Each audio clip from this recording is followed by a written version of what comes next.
നോമ്പ് കാലഘട്ടം നല്ല അംശം തിരിച്ചറിയേണ്ടുന്ന, നല്ല അംശം തിരഞ്ഞെടുക്കേണ്ടുന്ന കാലം.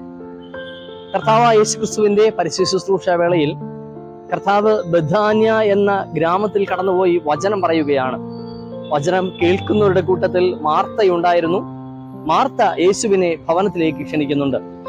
കർത്താവിനെ ഭവനത്തിൽ ക്ഷണിച്ച് കർത്താവിന് നൽകുവാനായി പലതും മാർത്ത ഒരുക്കുകയാണ്. തൻ്റെ അടുക്കളയിൽ വളരെയധികം കഷ്ടപ്പെട്ട് കർത്താവിനെ തൃപ്തിപ്പെടുത്തുവാനായിട്ട് അവൾ ഭക്ഷണം ഒരുക്കുമ്പോൾ സഹോദരിയായ മറിയ യേശുവിന്റെ കാൽക്കലിരുന്ന് കർത്താവ് പറയുന്ന വചനം കേൾക്കുകയാണ്.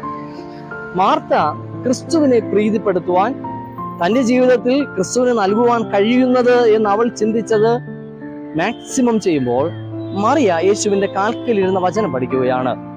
കർത്താവ് മാർത്തയെ ഓർമ്മപ്പെടുത്തുകയാണ്, മാർത്തേ, നീ പലതിനെ ചൊല്ലി വിചാരപ്പെടുകയാണ്, പക്ഷേ മറിയ തിരഞ്ഞെടുത്തതാണ് നല്ല അംശം. മറിയ തിരഞ്ഞെടുത്തതാണ് നല്ല അംശം. എന്നെ കേൾക്കുന്ന ദൈവജനമേ, ഈ നോമ്പ് കാലഘട്ടം നല്ല അംശം തിരിച്ചറിയേണ്ടുന്ന, നല്ല അംശം തിരഞ്ഞെടുക്കേണ്ടുന്ന കാലമാണ്. കർത്താവിന് പ്രീതിപ്പെടുത്തുവാനായി നാം പലതും ചെയ്യുന്നുണ്ട്. പക്ഷെ നാം ചെയ്തു കൂട്ടുന്നതെല്ലാം ക്രിസ്തു ഇഷ്ടപ്പെടുന്നതാണോ? കർത്താവ് നമ്മിൽ നിന്നും എന്താണ് അധികമായിട്ട് ആഗ്രഹിക്കുന്നത്? അവന്റെ അരികിലിരിപ്പാൻ, അവന്റെ വചനം കേൾക്കുവാൻ, ആ വചനപ്രകാരം നമ്മുടെ ജീവിതങ്ങളെ ക്രമപ്പെടുത്തിക്കൊണ്ട് കർത്താവിനോട് ചേർന്ന് ആയിരിക്കാൻ ഈ നോമ്പിന്റെ കാലഘട്ടങ്ങളിൽ നമുക്ക് കഴിയണം. നല്ല അംശം തിരിച്ചറിഞ്ഞ്, നല്ല അംശം തിരഞ്ഞെടുത്തുകൊണ്ട് പ്രാർത്ഥനയോടെ നമ്മുടെ ജീവിത യാത്ര തുടരാം. ദൈവം നമ്മേവരെയും അനുഗ്രഹിക്കുമാറാകട്ടെ. ആമേൻ.